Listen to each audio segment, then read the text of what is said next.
Assalamualaikum warahmatullahi wabarakatuh. Yang terhormat Ibu Dr. Hamidah Suryani, MPD, dan Ibu Nur Hijrah, SPD MPD, selaku dosen mata kuliah metodologi penelitian. Perkenalkan, saya Andi Rahma Mutiarisma, NIM 192804013, akan mempresentasikan penelitian saya yang berjudul efektivitas media sosial YouTube terhadap peningkatan pengetahuan siswa Tata Busana SMK Negeri 1 Sopeng. Baik, langsung saja kita menuju ke bab 1, yaitu latar belakang masalah.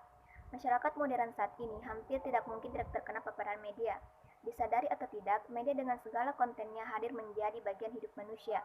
Seiring dengan perkembangan zaman, kehadiran media makin beragam dan berkembang. Tidak dapat disangkal bahwa saat ini media sosial telah menjadi cara baru masyarakat dalam berkomunikasi. Hal ini dapat berdampak pada berbagai sisi kehidupan masyarakat. Kehadiran media sosial telah membawa dampak yang sangat signifikan, yaitu membuat komunikasi satu arah menjadi dialog interaktif. Tujuannya yaitu untuk memudahkan penggunanya untuk berinteraksi pesan dalam bentuk jejaring sosial. Dapat dilihat bahwa media sosial saat ini telah menjadi kebutuhan bagi setiap orang, khususnya pada siswa. Kehadiran media sosial tersebut dapat memudahkan siswa untuk mencari pengetahuan dan inovasi yang ada di luar sekolah. Dengan adanya media sosial YouTube yang memungkinkan untuk dapat mencari inspirasi dan dikembangkan menjadi hal yang lebih menarik lagi, sehingga dapat menambah kualitas pengetahuan yang ada di dalam sekolah maupun di luar sekolah. Berdasarkan penjelasan tersebut, media YouTube dapat digunakan oleh siswa untuk memperoleh dan memperkaya ilmu pengetahuannya di bidang tata busana. Maka dengan itu, peneliti tertarik untuk mengetahui dan melihat apakah siswa SMKN 1 Sopeng jurusan Tata Busana menggunakan dan dapat meningkatkan pengetahuan dari media YouTube ini dalam mengembangkan ilmunya di bidang tata busana. Selanjutnya adalah rumusan masalah. Berdasar latar belakang yang telah diuraikan, maka rumusan masalah dalam penelitian ini yaitu apakah media sosial YouTube efektif terhadap peningkatan pengetahuan siswa Tata Busana SMK Negeri 1 Sopeng. Selanjutnya yaitu tujuan penelitian. Tujuan dari penelitian ini yaitu untuk mengetahui efektivitas media sosial YouTube terhadap peningkatan pengetahuan siswa Tata Busana SMK N1 Sopeng. Selanjutnya yaitu manfaat penelitian. Hasil dari penelitian ini diharapkan dapat memberikan kontribusi kepada pembaca untuk meningkatkan pengetahuan mereka mengenai media sosial YouTube. Baik, selanjutnya yaitu bab 2 tinjauan pustaka. Yang pertama ada kajian teori, yaitu efektivitas. Pengertian dari efektivitas. Kata efektif berasal dari bahasa Inggris yaitu effective yang berarti berhasil atau sesuatu yang dilakukan berhasil dengan baik. Kamus Ilmiah Populer mendefinisikan efektivitas sebagai ketepatan penggunaan, hasil guna atau menunjang tujuan. Efektivitas merupakan unsur pokok untuk mencapai tujuan atau sasaran yang telah ditentukan di dalam setiap organisasi. Kegiatan ataupun program disebut efektif apabila tercapai tujuan ataupun sasaran seperti yang telah ditentukan. Yang kedua ada media sosial. Pengertian media sosial yaitu merupakan salah satu media instan yang saat ini memang memiliki berbagai fungsi dalam perannya. Selain berfungsi sebagai alat untuk berkomunikasi, media massa juga menjadi sarana untuk penggunanya dalam menggali berbagai informasi.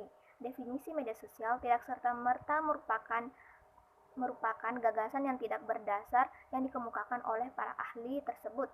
Media sosial memiliki peran dan dampak bagi kehidupan masyarakat yang harus didesain sedemikian rupa agar media sosial tetap pada fungsi dan tujuan media sosial itu sendiri dan memiliki manfaat dalam kehidupan setiap individu.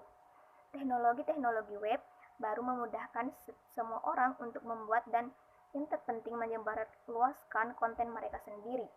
Post di blog, tweet, Instagram, Facebook, atau video di YouTube yang dapat diproduksi dan dilihat oleh jutaan orang secara gratis. Pemasang iklan tidak harus membayar banyak uang kepada penerbit atau distributor untuk memasang iklannya. Sekarang pemasang iklan dapat membuat konten yang menarik dan dilihat banyak orang. Selanjutnya ada fungsi media sosial. Pada perannya saat ini, media sosial telah membangun sebuah kekuatan besar dalam membentuk pola perilaku dari berbagai bidang dalam kehidupan masyarakat. Hal ini membuat fungsi media sosial menjadi sangat besar. Adapun fungsi media sosial diantaranya yaitu media sosial mendukung demokratisasi penggunaan dan informasi, mentransformasi manusia dari pengguna isi pesan menjadi pembuat pesan itu sendiri. Kedua, media sosial adalah media yang didesain untuk memperluas interaksi sosial manusia dengan menggunakan internet atau teknologi web. Ketiga, media sosial berhasil mentransformasi praktik komunikasi ke searah media siaran dari satu institusi media ke banyak audiens ke dalam praktik komunikasi dialogis antara banyak audiens. Yang ketiga, YouTube. Data grafik di samping mengungkapkan bahwa YouTube merupakan media sosial yang sering dikunjungi oleh warga Indonesia. YouTube diakses oleh semua kalangan mulai dari anak-anak, remaja, dewasa, sampai orang tua, sekalipun mulai dari memutar musik, melihat video tutorial, review, dan lain sebagainya. Adapun jejaring sosial yang sangat populer sampai sekarang ini yang telah menjadi website, konten audiovisual berhasil sebagai media penyebaran informasi di internet. Para pengguna internet pasti sudah pernah menggunakan YouTube, baik untuk media hiburan maupun untuk mencari berbagai informasi dan video tutorial.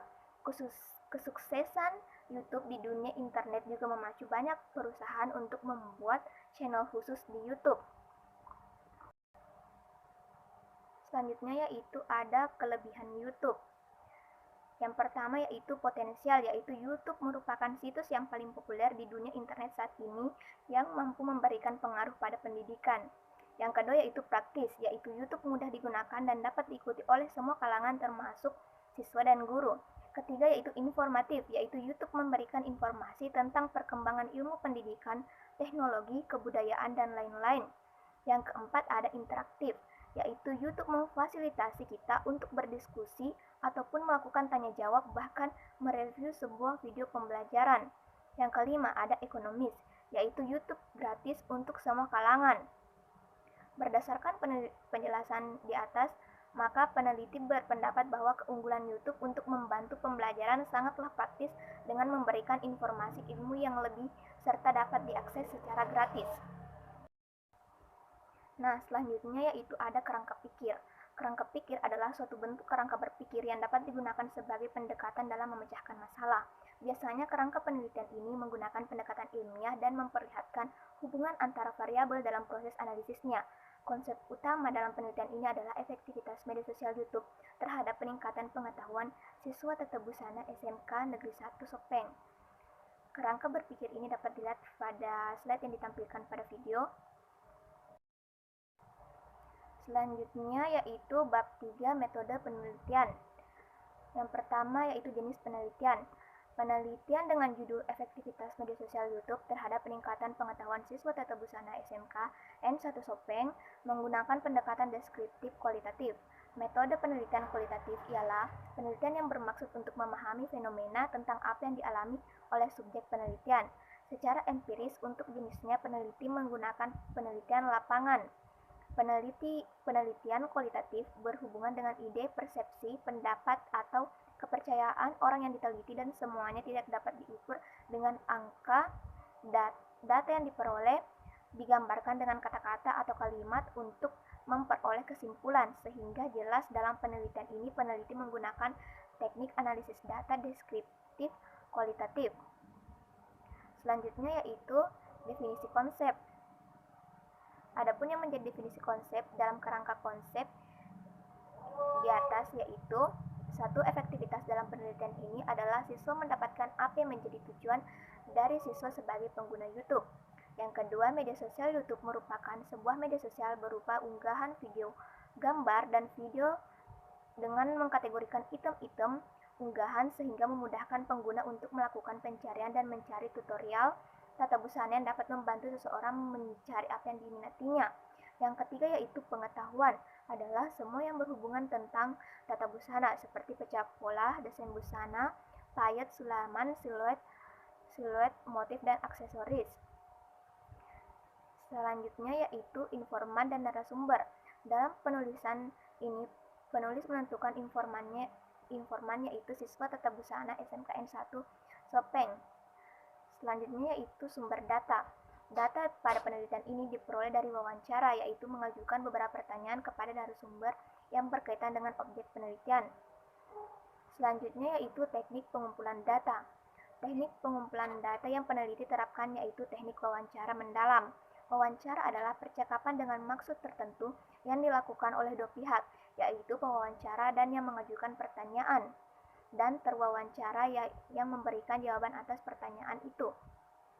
Pertanyaan-pertanyaan yang diajukan di wawancara adalah yang berhubungan dengan penggunaan media sosial YouTube oleh narasumber dan efektivitas dari aplikasi tersebut terhadap peningkatan dan kemahiran siswa dalam pecah pola, desain busana, payet, sulaman, siluet, motif, dan aksesoris. Selanjutnya yaitu teknik analisis data. Penelitian ini menggunakan teknik analisis data kualitatif.